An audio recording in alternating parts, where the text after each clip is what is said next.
Oh, too far. Vision lab. Doing the vision lab. All right, so the first part was demonstrating the blind spot. Do at home, record the data in your lab notebook. So that was just figure out where it, make sure you can see the blind spot. Make sure you measure the distance, how far away. Demonstrating after images, just do this little YouTube video, record what you saw, and then you can talk a bit about what it means. Right, so I'm just kind of leading you along here. Part 3, testing for color blindness. Look at the following plates, which are in this video, right? You don't actually have the plates, and you don't want to buy them. They're hundreds of dollars to buy them. They're really expensive. But this dude here will guide you through the 14 plates, and then you can look at them and see what you see as you go. And you record those 14 plates, just like I say here. Record your results and interpretation.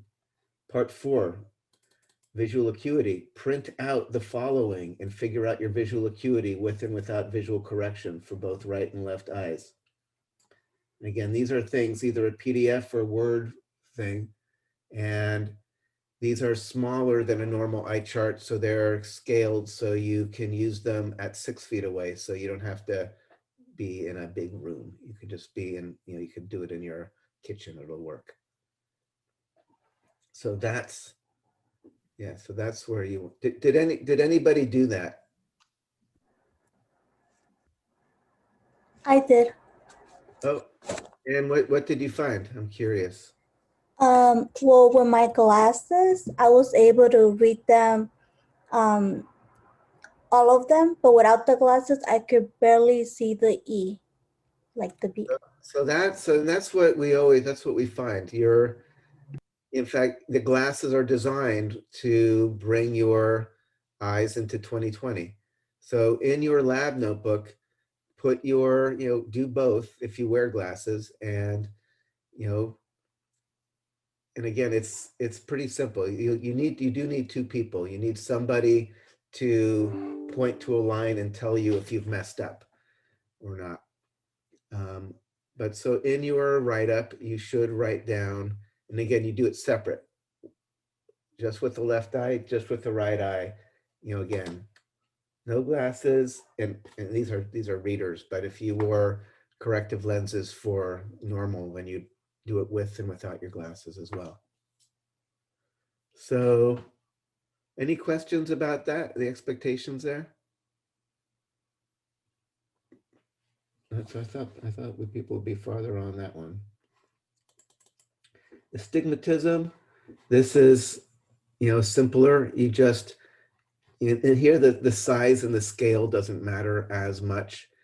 You just have to kind of get it into a nice view and look with one eye versus the other eye and decide whether or not one axis or another axis feels like it's more dark or more light or more blurry or more clear. And typically, and again, one eye and then the other eye. I did this one. And did you notice any difference? Yeah, well, I do know I have so I have glasses. I have astigmatism in my left eye. So my right eye, I could see everything really clearly. And then when I just have my left open without my glasses, like the axis, the 10 and the 4, the 9 and the 3 were completely blurry. Like lighter, a lot lighter. Yeah, so cool. So that's, and again, most people have some levels of astigmatism. And what causes that? How is that different from like myopia or hyperopia? And the shape in the cornea. Yeah, so that's kind of more of a asymmetry in the cornea or the lens, but it's not about just not having the right amount of curvature. It's about having asymmetrical curvature. So light coming in on one axis gets bent slightly different than light coming in on another axis. So again, you do this and record your data. Near point. Did anybody do near point?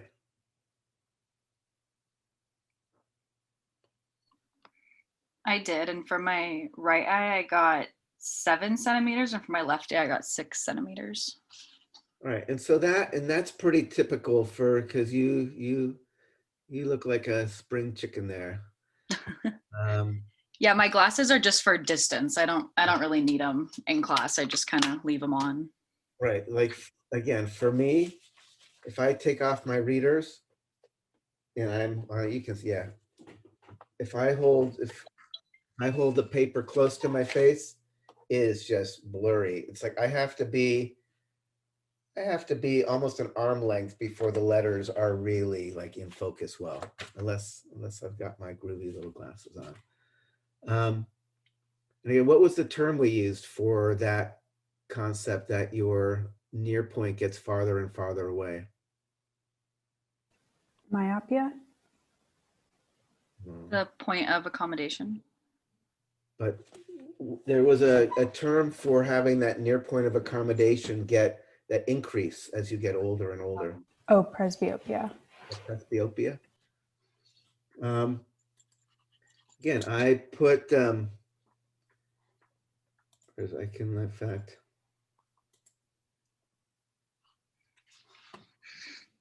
where is it? Hold on. There it is.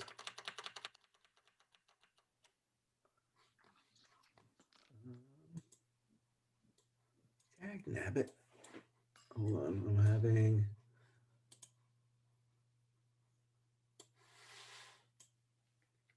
Right, so this is from another year, just kind of giving you a sense of what this looks like.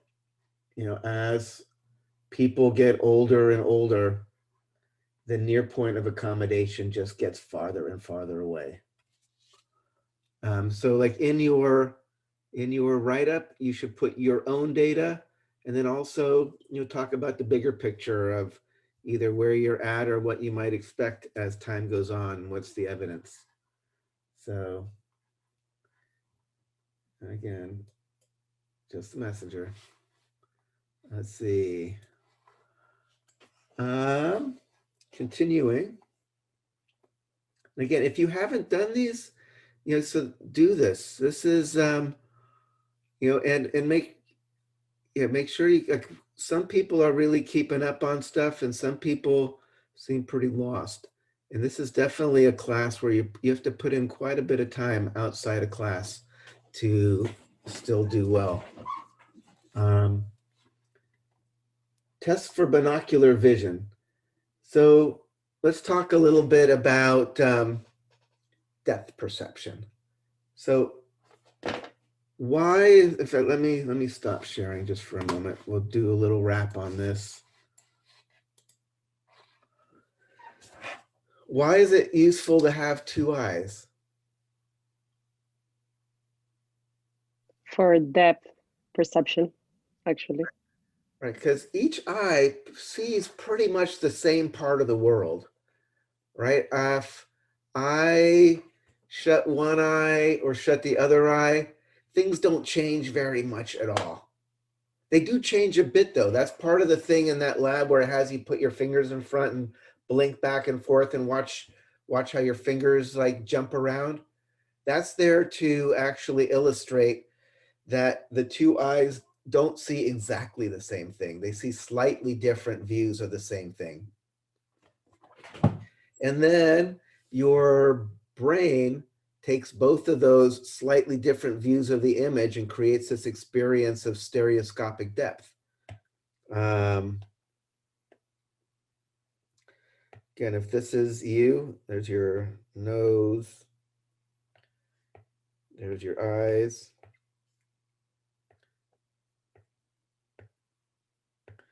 You're basically looking out at the same, each eye sees basically the same thing, but slightly different views. And then you can take that information and calculate inside your cortex, and you create this experience of 3 dimensions. Like if you shut one eye, not for everybody, some people don't do this well, but most people do. And if you only look through one eye, everything looks a lot flatter. Right. In fact, like put one hand in front of your eye and see how different things look. Do you notice how you lose that like sense? Do y'all see that? I mean, and again, there are certain people who don't actually have good stereoscopic depth perception, in which case you're not going to really notice much of a difference, but most people will. That being said, there are people with one eye who drive around, live lives just fine, and still have a sense of things that are closer or farther and stuff. How else can we tell how else can we experience depth that are not these? This is what we call binocular cues. We have two eyes that we need, but there are monocular cues. There are cues about depth that we can use just with one eye. What are some of Size of the objects. size is huge. In fact, I'll share, I put this picture up for you to, actually, before I do that, I will say some creatures, so this is really useful for depth. Yeah, this is a slide aside, I should say this. Having both eyes seeing the same thing gives us depth. This is good if you really care about how far is something away. This is more found in like predators. You know, if you are a cat or you're an owl or something where you are seeing something and it's gonna be dinner and pounce, you get it right. You have to know exactly where it is and exactly how to pounce and how to catch this thing. If you are more likely a prey animal, you don't care. If you're a mouse, I don't care if that seed is a little closer, a little farther. My eyes, I'm only using my nose and I'm using other, or if I don't care about real subtle depth perception. I just don't want to get eaten. So if you look at other animals, if you look at like a mouse,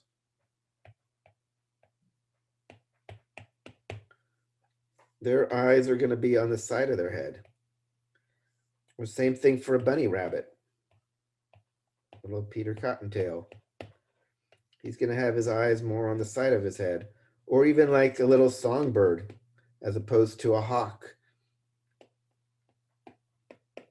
He'll have his eyes on the side because then each eye, basically you can't sneak up behind these dudes because their field of vision pretty much covers everything, right? So you can have two eyes that allow you to see basically 360, or you can have two eyes that only let you see in front of your face, but give you this really good depth perception that you can use to like navigate and capture prey and stuff. Right, Lauren? So are these like homologous or analogous structures in like sharks? Because sharks are predators, but they might have eyes like a hammerhead shark, like way out here.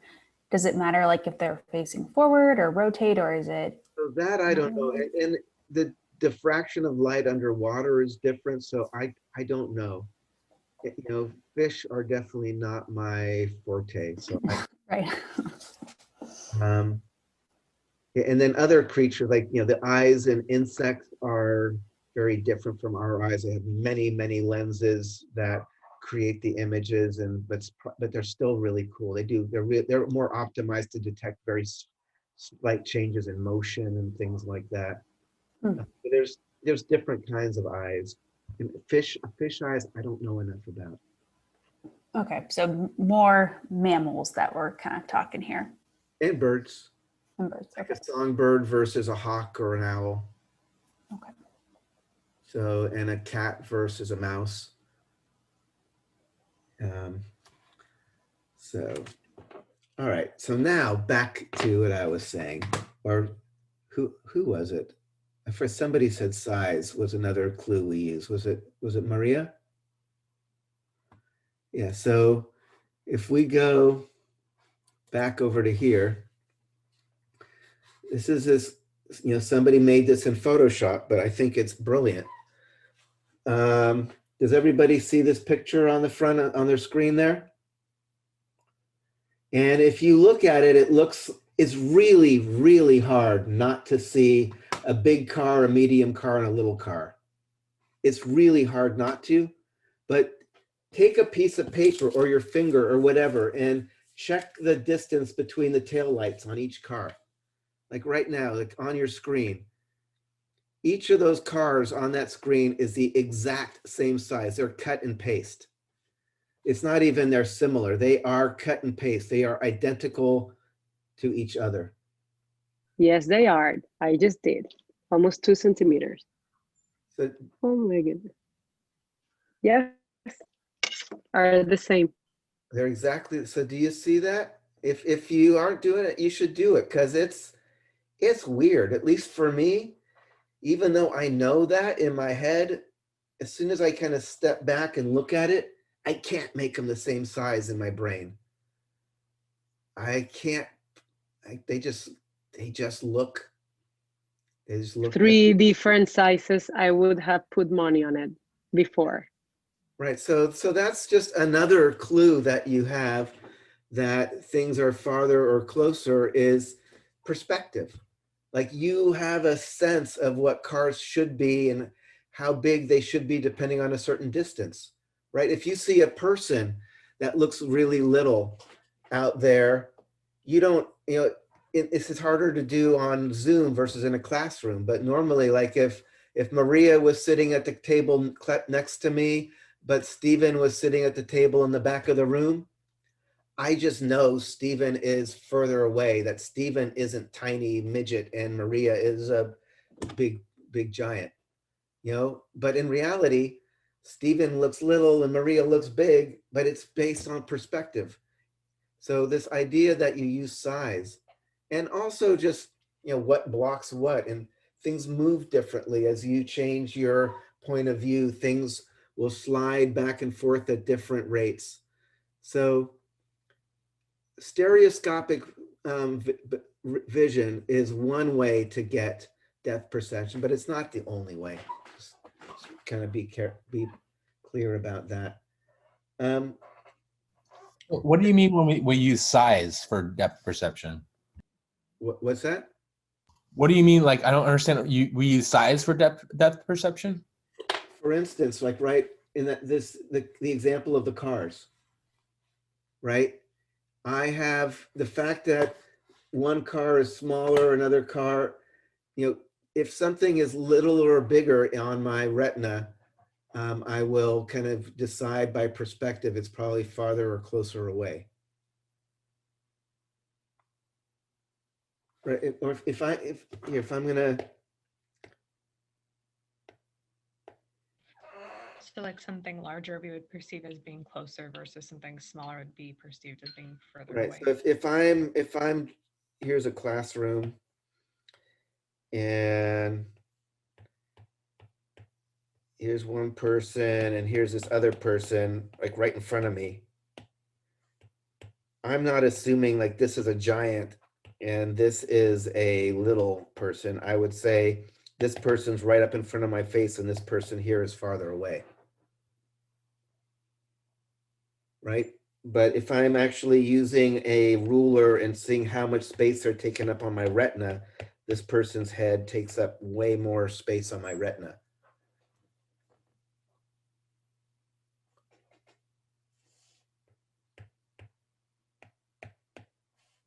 Does that make sense? Like if I was drawing a forest, oh, it should be green.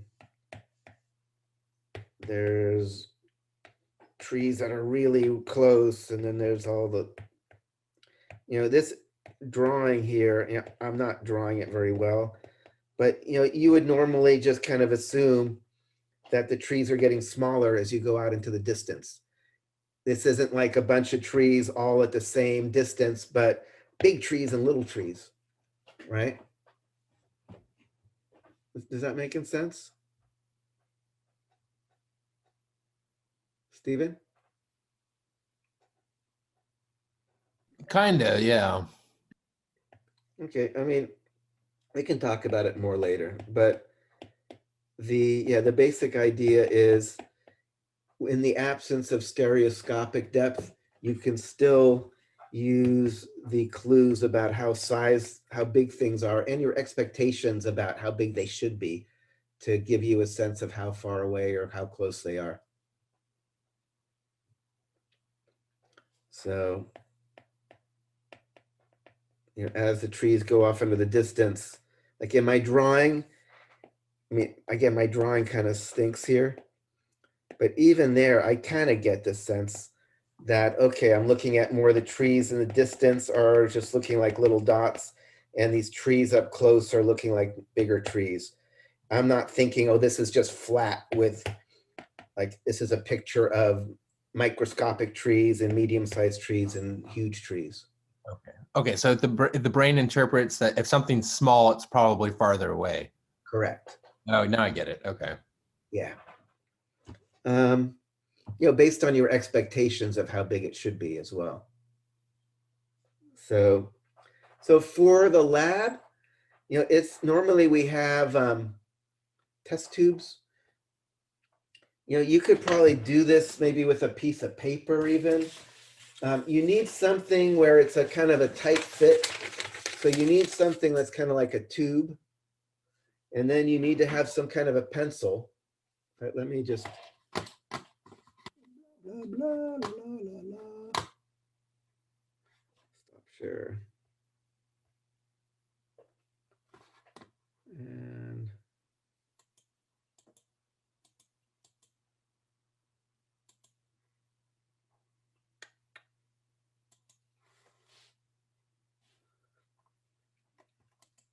so you're going to want to have something that is kind of a tight fit, like a pencil that goes into a little tunnel. And then you need another person, because if you have your own arm holding it, you're going to have another sense, your whole proprioception of where it is. But basically, you're going to have the tube, and the person you're doing this with, or either you can either be the tester or the testee. And in fact, I can do this. I just realizing you can actually do it just on your own. I am just taping this on to the little, there you go.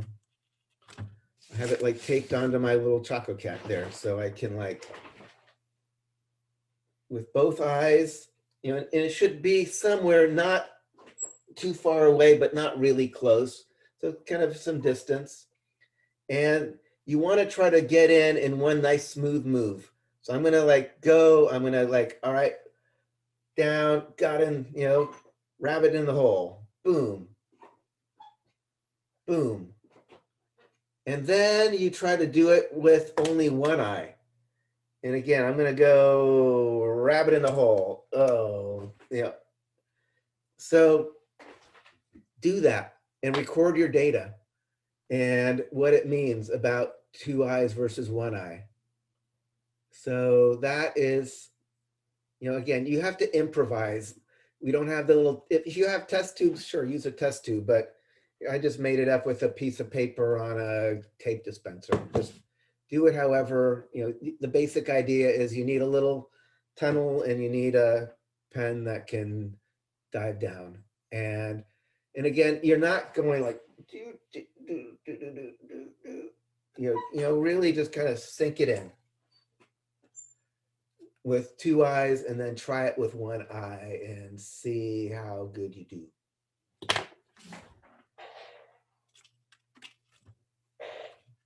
And record the data, obviously, in your book. So that makes sense? Okay. All righty. So that is it for the vision. It says don't do the ophthalmic exam, the ophthalmoscope, because we don't have ophthalmoscopes. And also even, and it's cool to look in there, but it's not going to give you more of the physiology. You'll get to actually see where the blind spot is, where all the blood vessels go in and stuff like that. But it doesn't matter so much. So are there any questions about this vision lab and what the expectations are in there? And I realized, yeah, Jamba made me realize that I didn't click on the little thing to actually make it visible right after lab on Tuesday. So I was just assuming everybody could read it. And in fact, it was not even there until partway through yesterday. So no comments, questions. All right, now we're gonna do the hearing lab. And again, we're gonna, just like with the eye, we need to give some basic idea of what's going on with the ear so you can do the lab. But beyond that, we are going to leave that for lecture. And Professor, for these kinds of labs, what should we put for a conclusion? Interpreting what your observations are. Like for instance, sink in the rabbit in the hole, like compare what it was like with 2 eyes versus 1 eye. And what does that tell you? What are the implications there? Things like that. When you are looking at near point, kind of looking at yours, looking at the range across ages, like, you can talk about age versus near point. You can talk about what exactly is happening. We talked about the idea that the lens isn't as flexible, so it can't accommodate as well. Okay, thank you. Oh, and I do have a question. Sorry, Professor. It's about photoreceptors. Yesterday I was doing the B, and then when I was trying to record the data that I see, I didn't understand like what happened. I saw after I saw the colors, the negative version. I closed my eyes and I saw the B on colors for a moment, and then black and white. Why? What is the process? So that's the negative after image. So the basic idea here is, your cones. There's the red cones, the green cones, the blue cones. And if you are looking at something that's red, then it's going to be the red cones that are being active. That's what's telling your brain that something is red.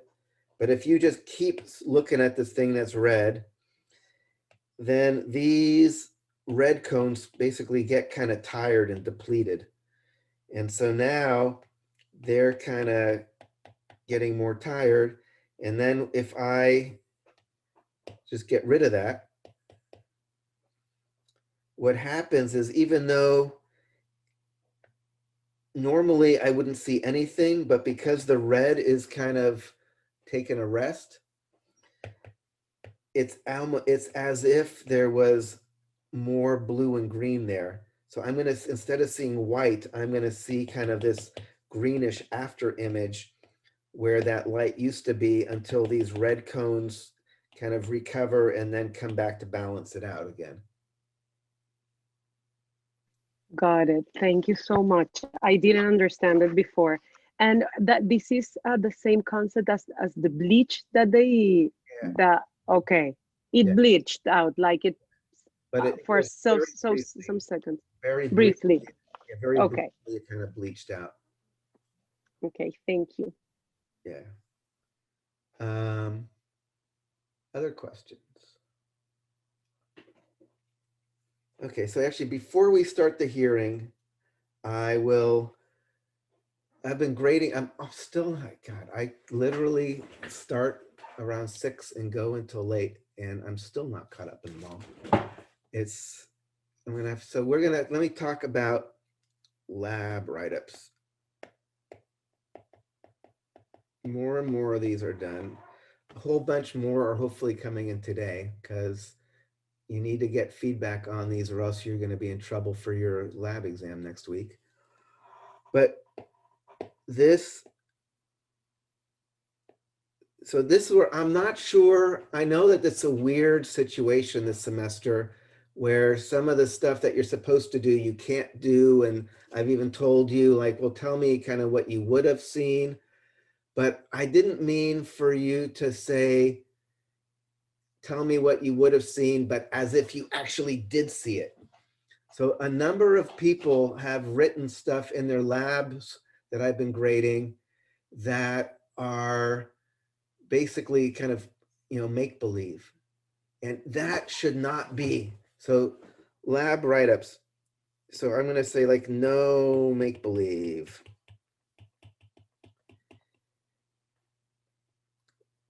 But there's always a lie and believe. There it is. So no make believe meaning if you didn't actually like see the blood cells under the microscope, don't say I made this slide and I looked at them and this is what they looked like. That is not what a lab notebook should be, a true and honest record. What instead I wanted you to do was, I couldn't actually look at them, but knowing what I know, I bet you they looked like this. And here's some picture of created cells that I would have expected to see in test tube 5. But instead what happened was a lot of people just wrote stuff like, I made the slide and here's a picture of what I saw. And it's like, no, don't do that. Don't do that. Same thing with Brownian motion. I even, on the module, I said, like, take a look at this video of pollen grains and describe this.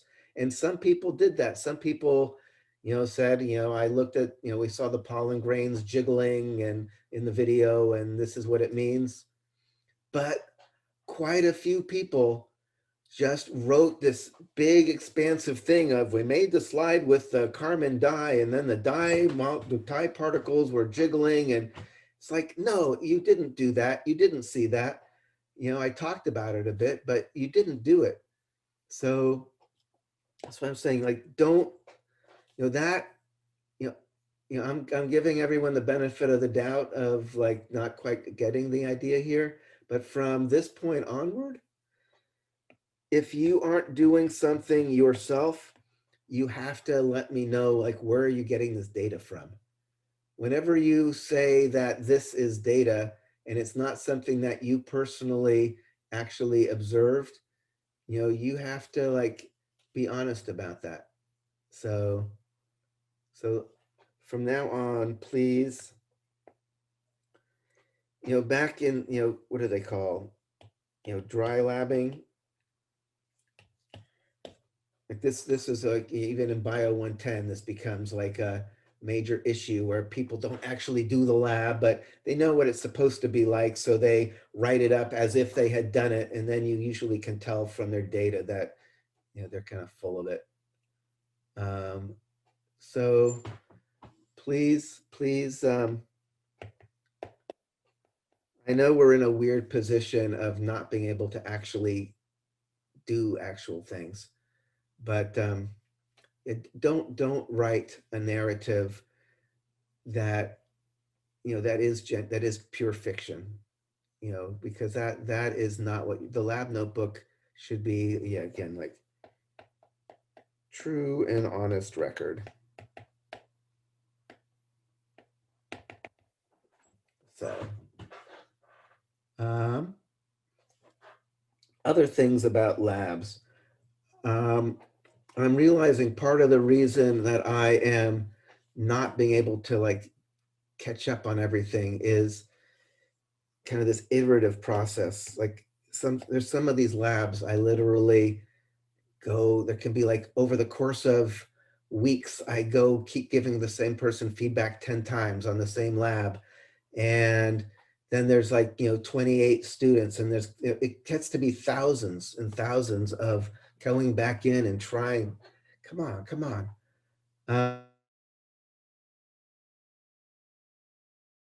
The pre-labs, there still is a lot of iteration. Pre-labs, people come up with their, do your best, but this is always this place where people usually are still trying to figure things out.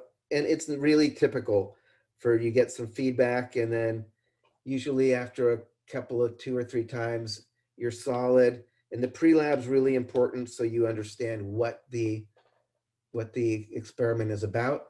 And again, there are a couple of students that just never got approved pre-labs the entire semester, which means at some level you're not getting the core idea of what are we doing in the lab, and which means that all the next steps of here's what my data says about my hypothesis doesn't work because you don't even know what the independent and dependent variables were. So pre-labs, I will work with you for sure to make sure your pre-labs are solid. For the main write-ups, I will be better about the rubrics, like saying like complete. It should include the objectives and the methods.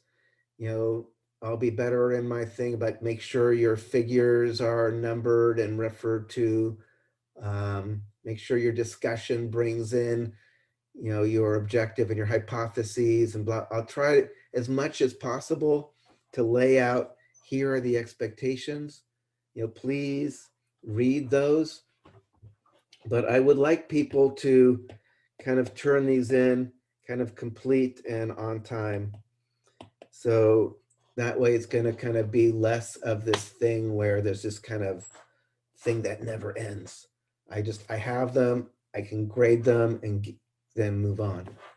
Because at this point, I think in the beginning where people are still getting their sea legs, I want to make sure people are understand what's going on. But at this point, we're getting halfway through the semester. It seems like you should have a pretty good sense of what the expectations are. So, especially with all the feedback you're getting on the current labs as well. So just kind of putting that out there. So blah, blah, blah, blah, blah. Let's continue.